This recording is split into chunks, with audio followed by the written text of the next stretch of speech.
I'm having camera difficulties. I had it fine the first time. I don't know why I had to keep messing with it. It hasn't even been a week since I've been quarantined. Yeah, so now that I have all this free fucking time of unemployment, now that I have all this free time, I wanted to make a video where just why I stopped going to church. I did make one, but I just didn't like how it would come out, and I felt like I didn't really explain myself well.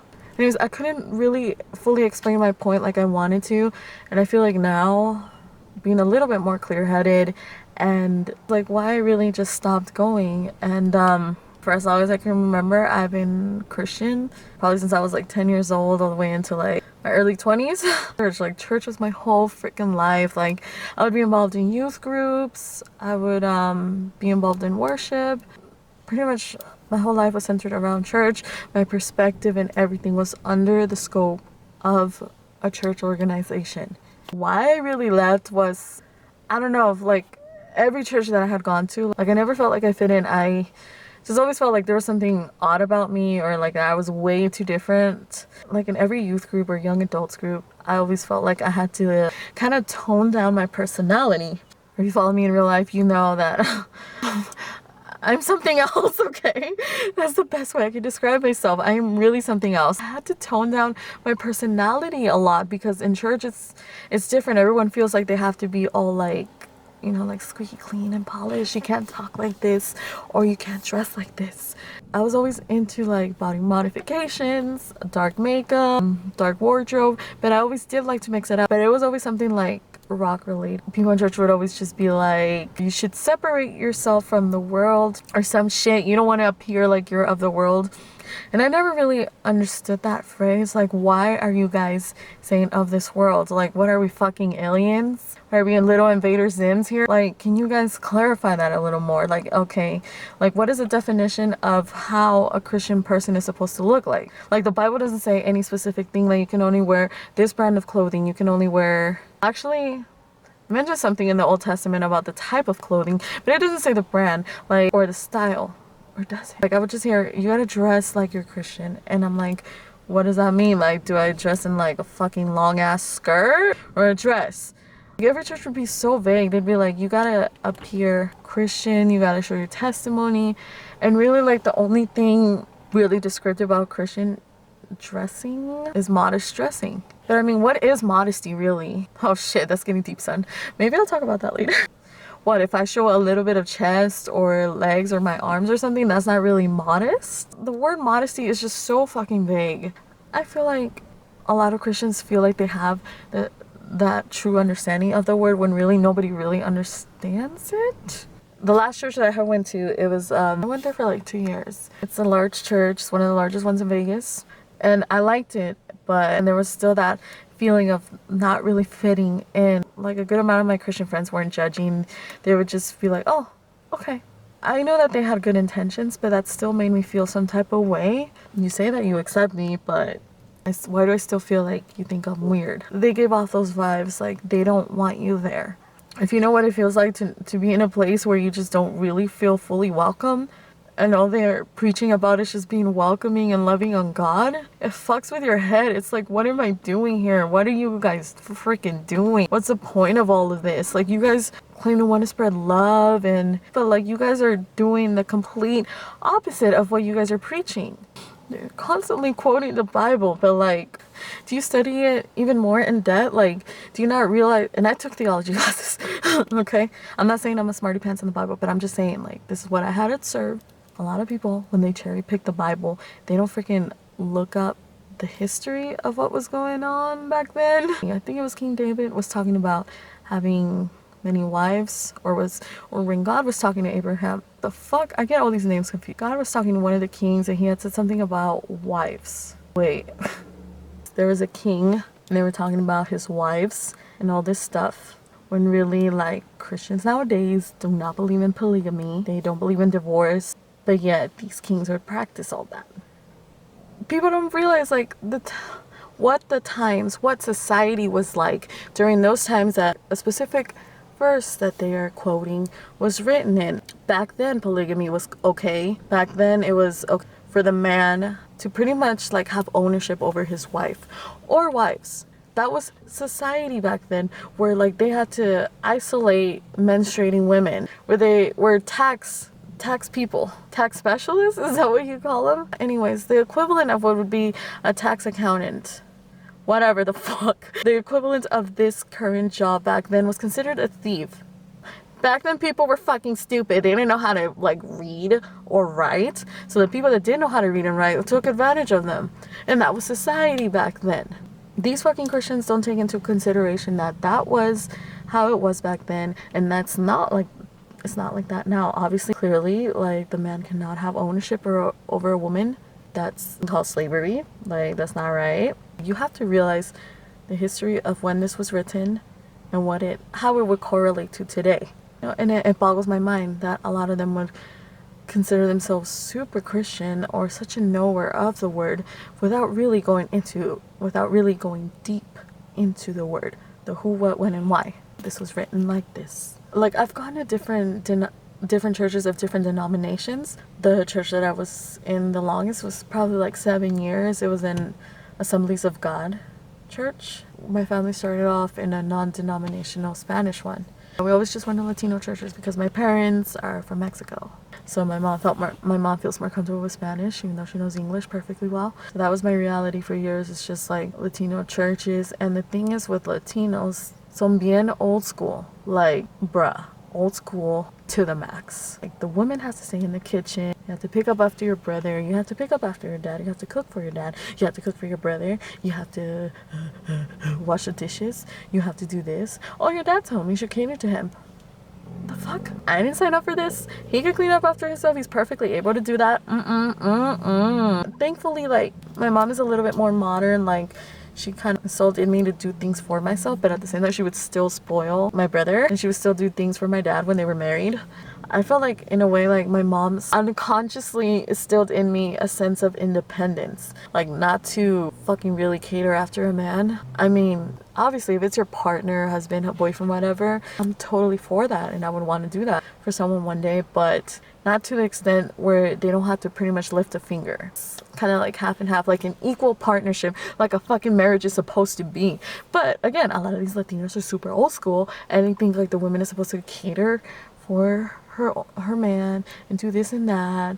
Like, fuck, being surrounded with a lot of people that are raised like that. Like, the church that I was in for like those 7 years, the members were mostly Central American.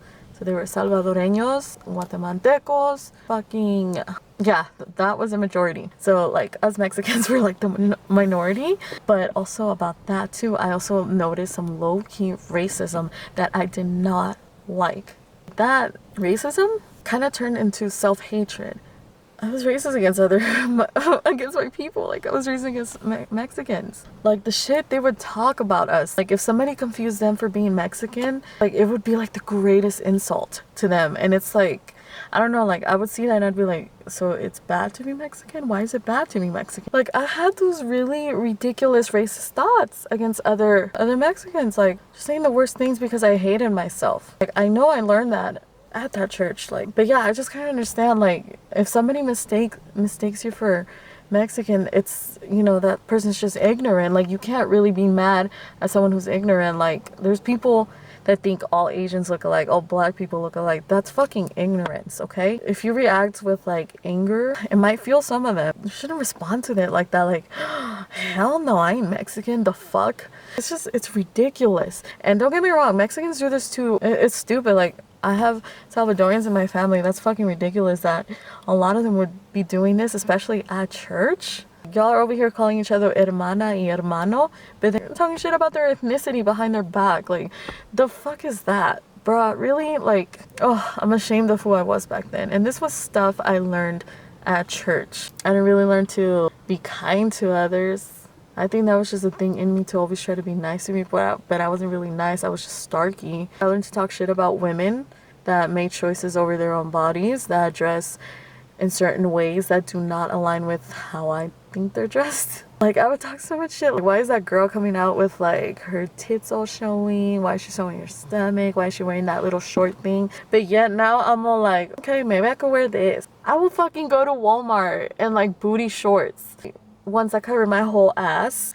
But now I'm just like, I don't give a fuck. I'm cute as fuck. I will wear whatever the fuck I want. I learned so much negative stuff. Probably most embarrassing, most hurtful experiences have come from a church. It was hard to trust people. I have better judgment of who and who I cannot trust now. Like, I didn't know how to pick the right people to trust to tell certain things.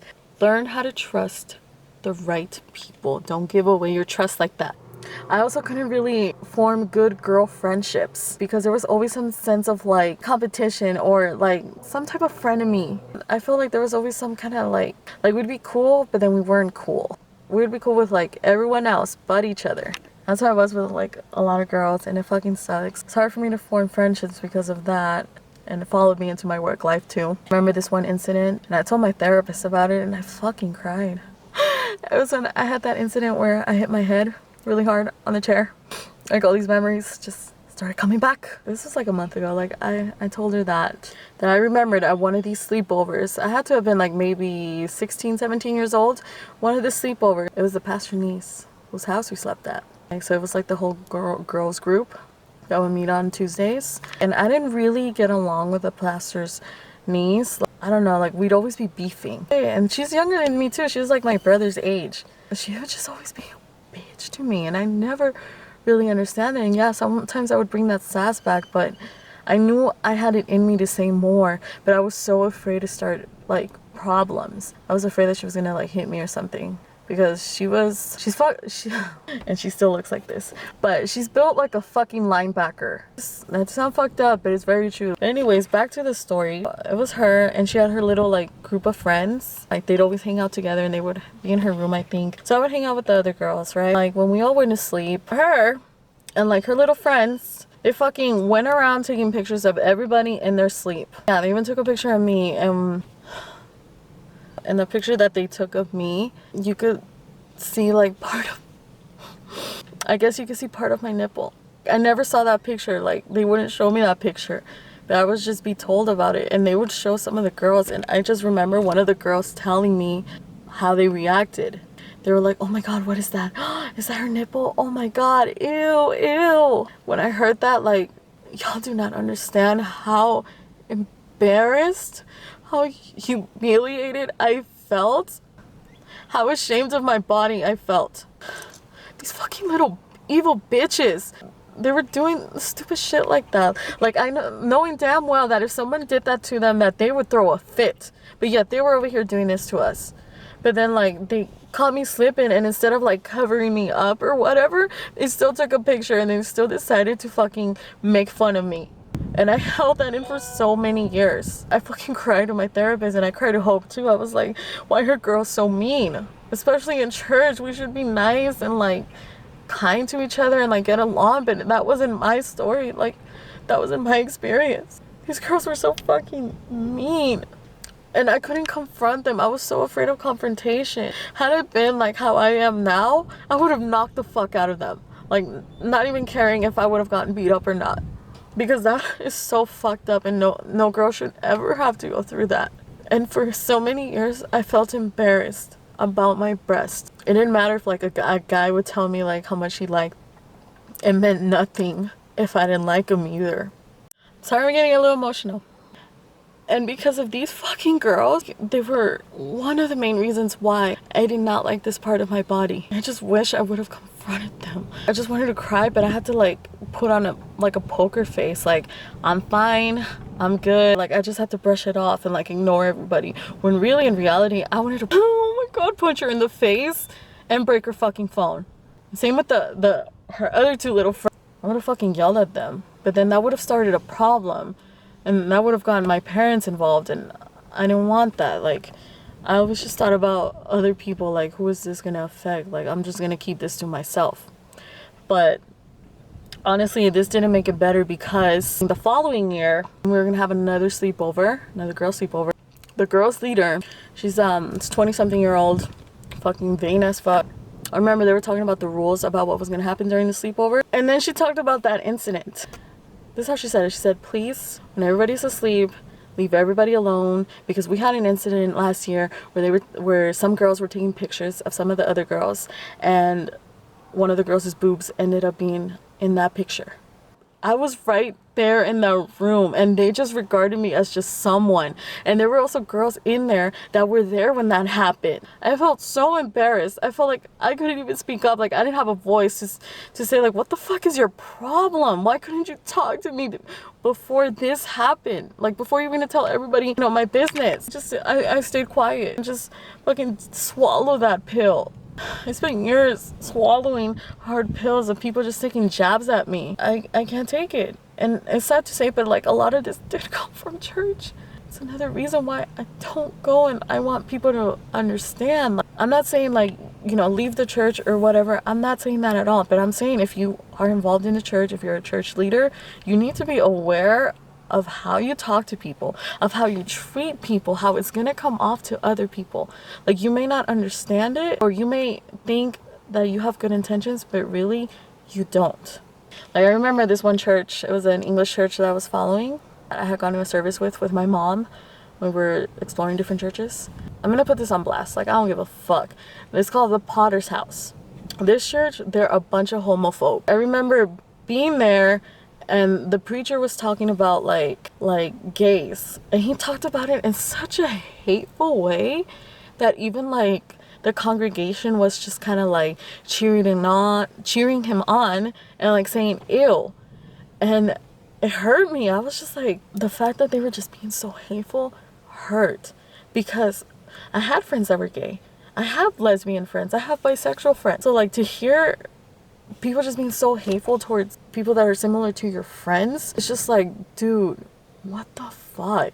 And you claim you talk about love, that you love an everlasting, oh my god, a chipmunk. How can you say you love an everlasting, ever loving, ever so powerful God when you're over here being a fucking hateful prick? Because people fucking used to love other people of the same sex, gender, whatever the fuck. You just have to be kind and respectful. Like you can't just be out here saying all these things. You don't have to put their fucking sex life out on blast. Like nobody puts your one missionary position on blast. So shut up. I feel like I'm rambling too much. But yeah, all in short, these are some of the big reasons why I fucking left church.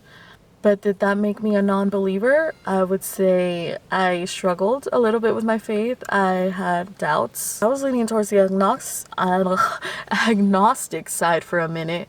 Like I wanted to try to be fully atheist, but I couldn't. Like I know somewhere deep inside of me there has to be a God. Like I believe that. I believe in science as well. There's all this stuff that's, it's like so unexplainable. Science can't really measure it. They can't fully explain it.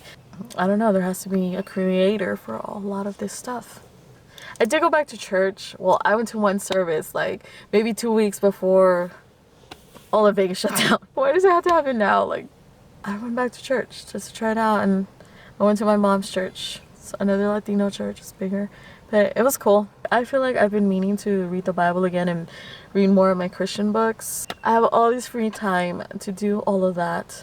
And I probably will, because I feel like doing it. I'll probably review some books or something if you want to hear me talk about that. If you want to hear my knowledge. I know I'm a little ditzy, but I do got some smart things to say. Yeah, I just wanted to share this. I just wanted to get this off my chest. I might make another one depending on what I really felt like talking about or what I experienced.